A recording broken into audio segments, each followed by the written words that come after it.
आइए सीधे इस ऐतिहासिक स्टडी गाइड में चलते हैं। आज का हमारा फोकस महाराणा प्रताप का जीवन और उनके संघर्ष हैं। चूंकि हम इस मटेरियल को एक स्टडी गाइड की तरह कवर कर रहे हैं, तो हमारा पूरा ध्यान उन अहम तारीखों, युद्धों और ऐतिहासिक चेहरों पर होगा जिन्हें याद रखना और समझना बहुत जरूरी है। तो ये रहा हमारा आज का एजेंडा। हम इस पूरे इतिहास को 5 साफ सुथरे मॉड्यूल्स में बांटेंगे। शुरुआत उनके शुरुआती जीवन से, फिर वो 4 कूटनीतिक मिशन, उसके बाद मशहूर हल्दी घाटी का युद्ध, फिर दिवेर का छापामार युद्ध और आखिर में उनकी विरासत। चलिए बिना देर किए सीधे पहले हिस्से पर आते हैं, प्रारंभिक जीवन और राज्याभिषेक। देखते हैं कि इस महान शासक की नींव कैसे रखी गई। इतिहास को याद रखने का सबसे आसान तरीका है टाइमलाइन बनाना। तो इसे ध्यान से देखिए।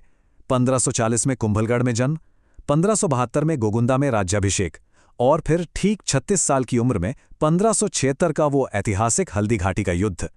ये 3 मील के पत्थर इस पूरी कहानी का एकदम सॉलिड बेस सेट करते हैं। अब ये एक ऐसा शब्द है जो ऐतिहासिक अध्ययनों में अक्सर टकरा जाता है, कीका।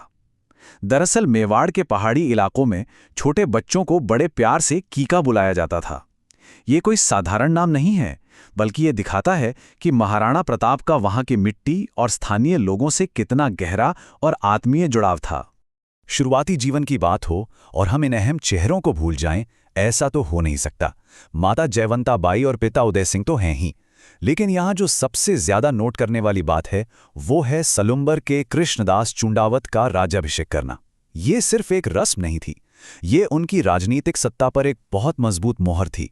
और हाँ, मारवाड़ के राव चंद्रसेन का वहां मौजूद होना भी उस वक्त के कूटनीतिक समीकरणों के बारे में बहुत कुछ बता देता है। अब आते हैं दूसरे हिस्से पर, वो 4 कूटनीतिक मिशन। ये वो दौर था जब मैदान में तलवारें खिंचने से पहले मुगल दरबार की तरफ से शांतिपूर्ण आत्मसमर्पण के प्रयास किए गए थे। ये सीक्वेंस बहुत ही शानदार तरीके से दिखाता है कि कैसे अकबर के भेजे गए चारों दूत एक एक करके नाकाम रहे। 1572 में जलाल खान कोरची से बात शुरू हुई, फिर 1573 में मान सिंह, उनके बाद भगवान दास और आखिरी में वित्त मंत्री टोडरमल। ये क्रोनोलॉजिकल क्रम एग्जाम्स के लिहाज से बहुत ज्यादा टेस्ट किया जाता है, तो इसे बिल्कुल टिप्स पर रखना है। इन चारों मिशन के फेल होने का नतीजा बिल्कुल साफ था। मुगल दरबार में जाने और उनकी अधीनता स्वीकार करने से प्रताप के इस साफ इनकार ने कूटनीति के सारे दरवाजे हमेशा के लिए बंद कर दिए। अब युद्ध टाला नहीं जा सकता था। और यही हमें ले जाता है हमारे तीसरे हिस्से पर, हल्दी घाटी का युद्ध। 18 जून 1576 का वो दिन जिसने इतिहास की धारा बदल दी। अगर हम इन दोनों सेनाओं की बनावट को आमने सामने रखें तो एक बहुत ही दिलचस्प तस्वीर सामने आती है। जरा प्रताप के गठबंधन को देखिए। ग्वालियर के रामशाह तोमर, अफगान लीडर हाकिम खासूर और भील सेनापति राणा पूंजा। ये दिखाता है कि मेवाड़ की तरफ से कितनी अलग अलग पृष्ठभूमियों के लोगों ने एकजुट होकर लड़ाई लड़ी थी।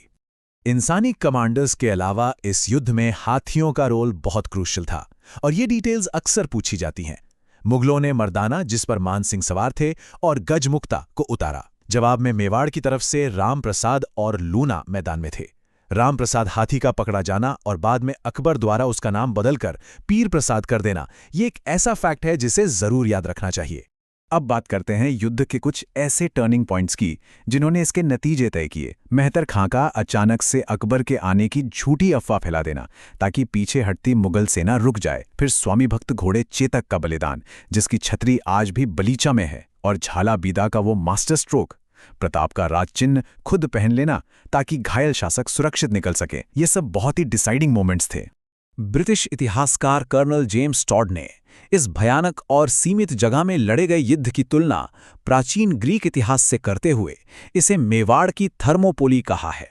ये नाम उस संकरे पहाड़ी दर्रे में हुए कड़े प्रतिरोध को बिल्कुल परफेक्ट तरीके से डिफाइन करता है। एक और बहुत जरूरी स्टडी पॉइंट, अलग अलग इतिहासकारों ने अपनी अपनी लोकेशन और शिविरों के हिसाब से इस युद्ध को अलग अलग नाम दिए। बदायूनी ने इसे गोगुंदा का युद्ध लिखा, अबुल फजल ने खमनोर का युद्ध कहा और मॉडर्न हिस्टोरियन ए.एल. श्रीवास्तवा ने इसे बादशाह बाग का युद्ध नाम दिया। ये वेरिएशन अक्सर एग्जाम्स का हिस्सा बनते हैं। चलिए अब चौथे हिस्से की तरफ बढ़ते हैं, दिवेर और छापामार युद्ध। हल्दी घाटी के बाद सैन्य रणनीति में जो बड़ा शिफ्ट आया उसे समझना बहुत जरूरी है।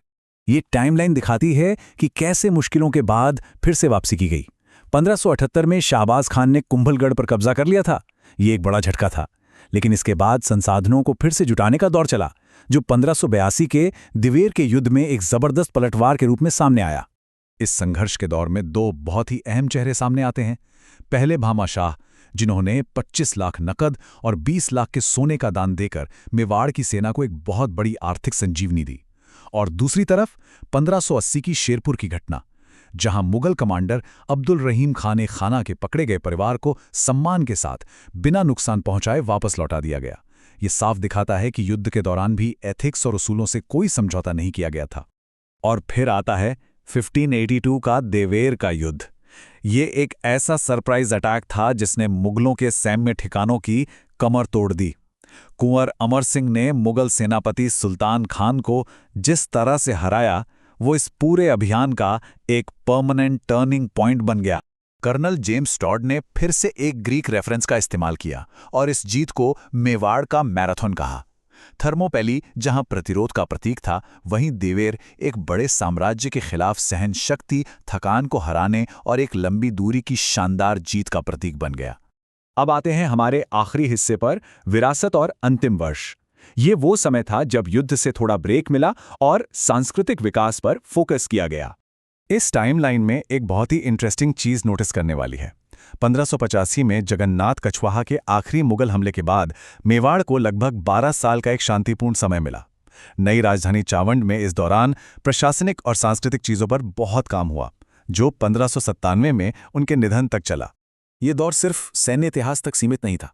ये अक्सर टेस्ट किए जाने वाले सब्जेक्ट्स हैं, जैसे नसीरुद्दीन का मेवाड़ चित्रकला की चावंड शैली शुरू करना, चक्रपाणी मिश्र के ग्रंथ जैसे बागवानी पर विश्ववल्लभ, हेमरतन सूरी की कविता गोरा बादल चौपाई और सादुल नाथ त्रिवेदी को मंडोर गांव का अनुदान।